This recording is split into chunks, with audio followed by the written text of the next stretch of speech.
This is Euronews Now. I'm Helena Humphrey. Here are your headlines. More help for Ukraine. The US announces another $1 billion aid and military package, their biggest delivery of weaponry yet. Pressure builds on Greece's Prime Minister as Mitsotakis says he was not aware of a phone hacking operation on opposition parties. And Donald Trump says FBI agents have raided his Mar-a-Lago home in Florida. His lawyer says some papers were seized.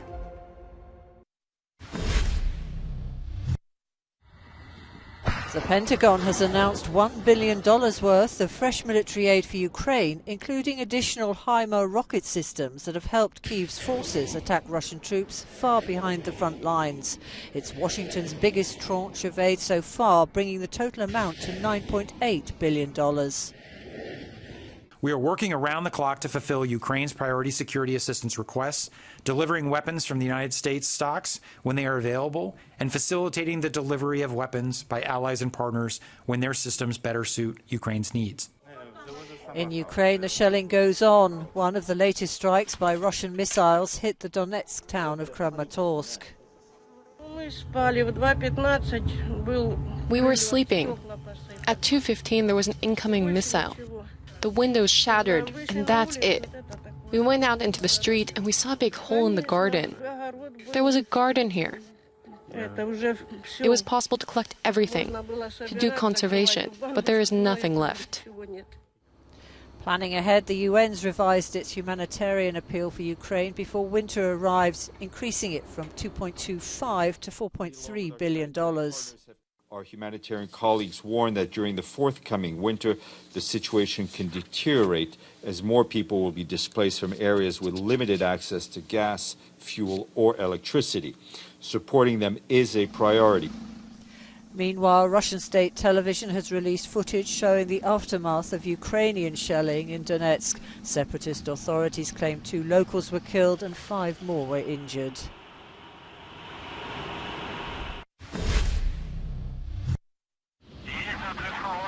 Russia's space agency has successfully launched an Iranian satellite from the Baikonur launch site in Kazakhstan. Tehran says the satellite will be used for environmental monitoring and will share its data with the international community. Iranian authorities denied reports that the satellite will be first used by Russia for its war effort in Ukraine.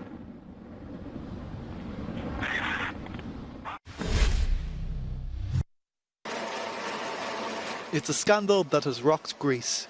Last week, the head of the socialist PASOK opposition party, Nikos Androulakis, reported to the country's Supreme Court that there had been an attempt to bug his cell phone with the predator spyware.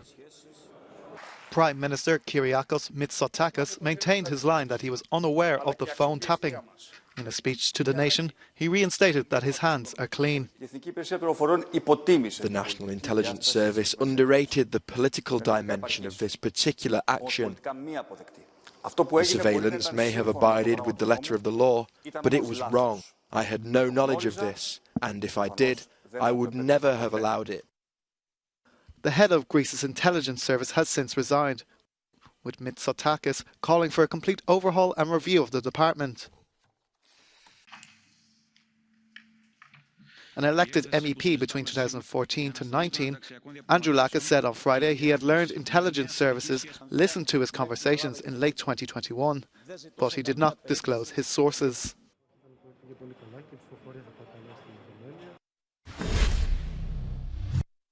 The Greek Prime Minister Kyriakos Mitsotakis remains under extreme political pressure following the revelation that the mobile phone of his political opponent, the leader of the country's third largest party, Nikos Androulakis, was tapped by order of the National Intelligence Service that reports directly to the Prime Minister's office.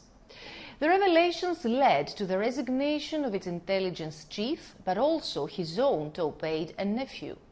In a televised address, the Prime Minister described the surveillance of PASOK leader as a mistake, although legal, that he had no idea about. At the same time, he green-lighted parliamentary committee check and announced 4 areas of reform in the intelligence service. The scandal first broke when Nikos Androulakis, who is also an MEP, publicly said that he had been informed by the European Parliament of an attempt to bug his mobile phone with Predator malware. In a twist of the case, there are two different taps of Androulakis' phone. In addition to the attempt with Predator, he was also legally tapped by Greek intelligence agents after requests from Armenian and Ukrainian authorities, according to government sources. Both countries, however, rejected any involvement in the Greek scandal, which puts the government in its biggest crisis since assuming power in July 2019. Last but not least, Mitsotakis didn't say a word about a Greek journalist covering finance who has also taken legal action following allegations of similar illegal surveillance by a government heavily criticized abroad for restricting media freedom. Efi Koutsokosta, Euronews, Athens.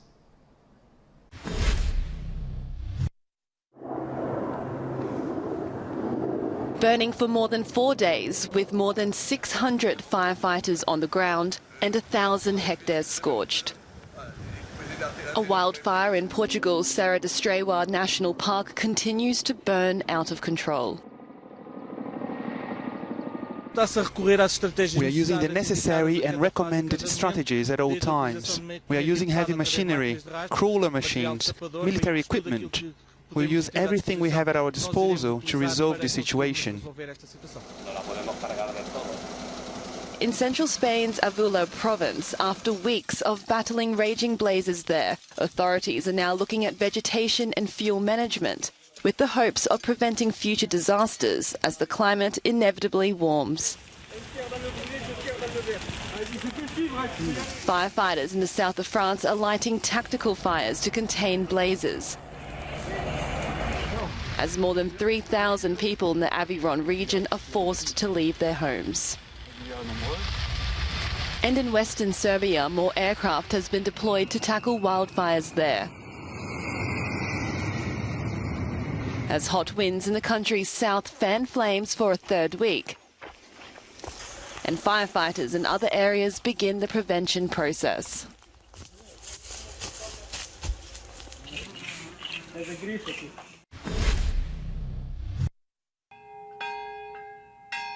A bell to honor the people killed when the U.S. dropped an atomic bomb on Nagasaki. At a ceremony marking the 77th anniversary of the attack, Japan's Prime Minister stressed that the danger posed by the bomb is still present. The threat of nuclear weapons and the possible use of nuclear weapons are getting real, as the momentum for the world without nuclear weapons is said to be going backwards.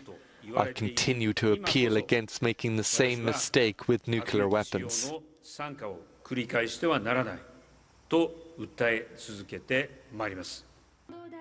Takashi Miyata is one of the survivors of the atomic bombings. He says recent events echo that horrifying time. Air raid sirens wailing in Ukraine reminded me of the fear I felt when the atomic bomb was dropped. The bombing in Nagasaki on August 9, 1945, killed at least 70,000 people during World War II. 3 days earlier, 140,000 people died during the bombing of Hiroshima. As of March of this year, there were over 100,000 survivors of the atomic bombings in Japan. Former US President Donald Trump says the country's justice system was being weaponized against him following a Monday morning raid on his Florida residence by the FBI. Although yet to comment, reports suggest federal officers are investigating the removal of classified documents from the White House. Trump, who was in New York at the time, called the move unnecessary and accused the Department of Justice of prosecutorial misconduct. The former president, who is considering to run again in 2024, said the raid was part of a ploy by his rivals, the Democratic Party, ahead of upcoming November elections. Trump is also facing an investigation by the DOJ for his role in the January 6th attack on the Capitol.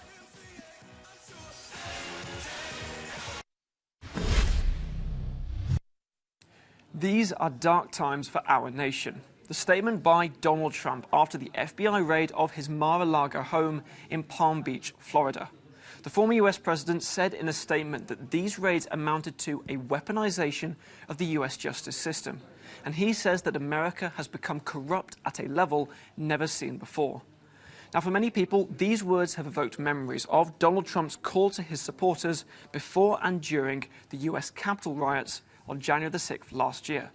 Of course, those words by the president have now been heavily analysed and scrutinised by a US House Select Committee in a number of high-profile hearings. But this FBI raid at Mar-a-Lago has once again mobilised Trump supporters, not just online, but also on the streets. A number of people gathering outside Mar-a-Lago, waving flags and expressing their anger. Meanwhile, there's also been further ill-feeling online, particularly in pro-Trump and far-right forums and messaging platforms, places like Gab and The Donald, where we've previously seen baseless conspiracy theories being spread. And these are the kind of conversations that are taking place in these forums. Some citizens suggesting that the US is in the midst of a civil war, even calling on citizens to purchase weapons and take up arms against the FBI. For some people, like senior NBC News reporter Ben Collins, these words in these pro-Trump forums are as violent as they were before the storming of the Capitol building in January last year. And there are some people even suggesting that the FBI is trying to prevent Donald Trump from running for the White House once again. But at the same time, analysts are saying that this FBI raid might not just further mobilize Trump supporters, but might also encourage Trump himself to once again run to become the US president in 2024.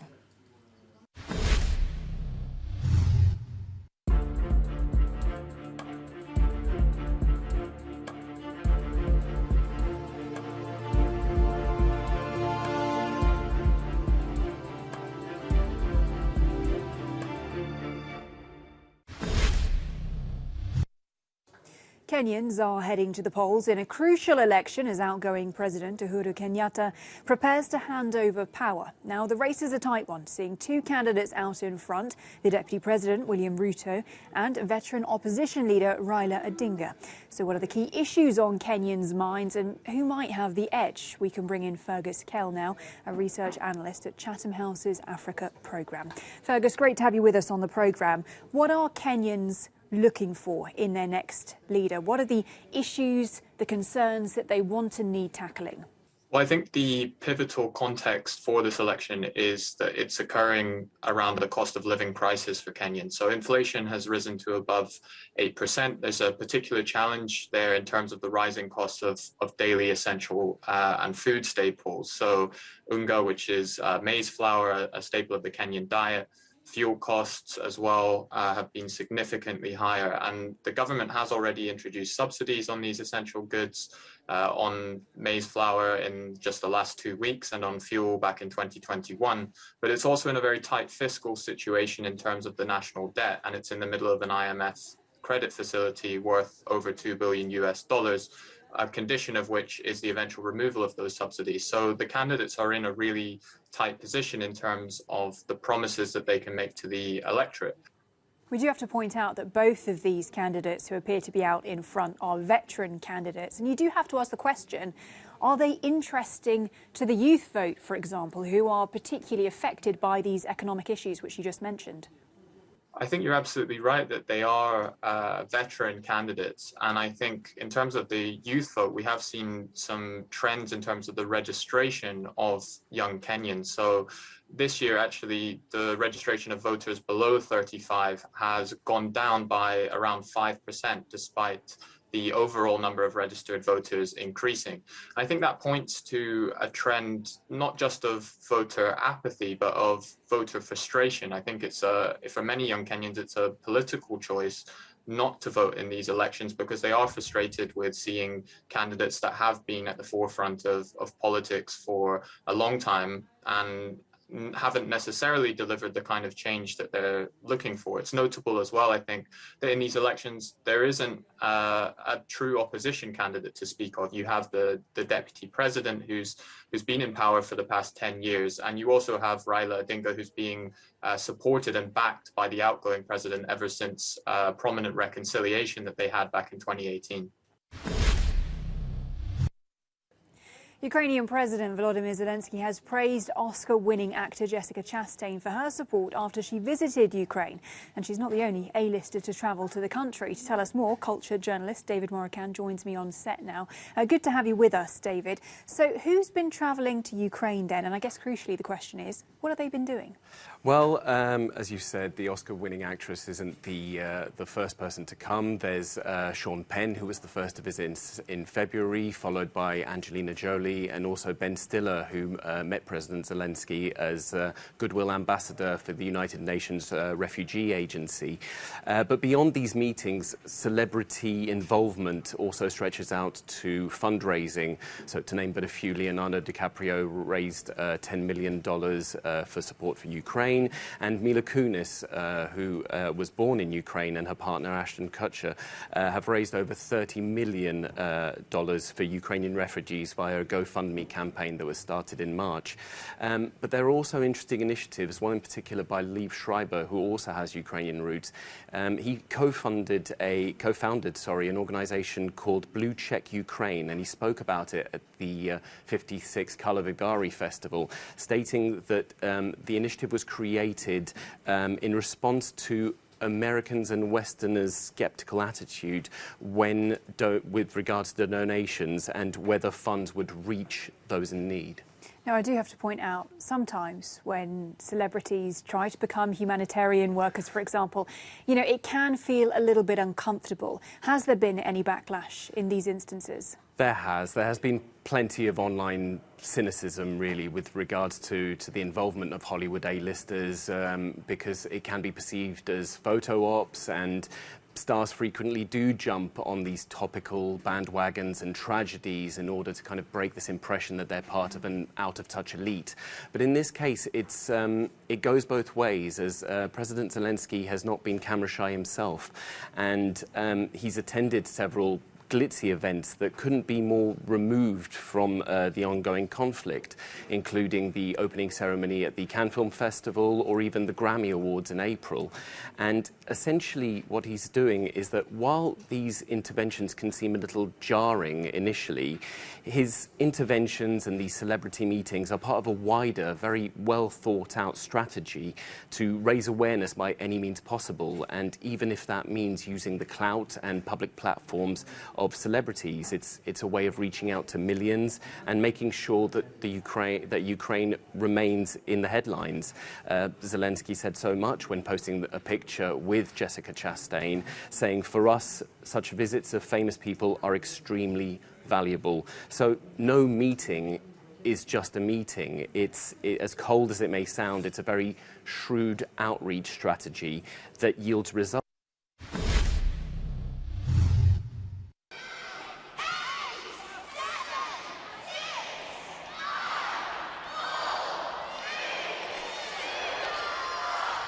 And that's a wrap.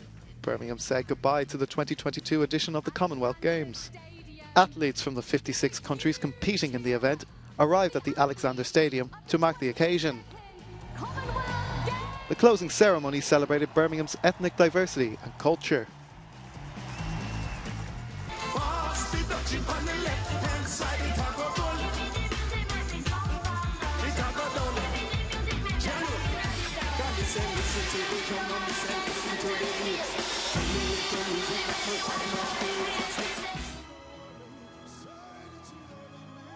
As is tradition, the ceremony finished with the handing over of the Commonwealth Games flag to 2026 host Victoria in Australia.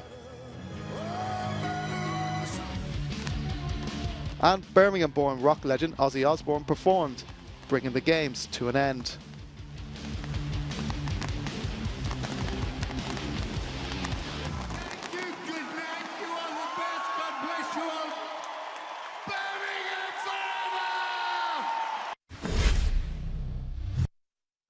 You're up to date. Thanks for your company. Remember, there's always plenty more news and analysis on our website. That is euronews.com. I'll see you soon.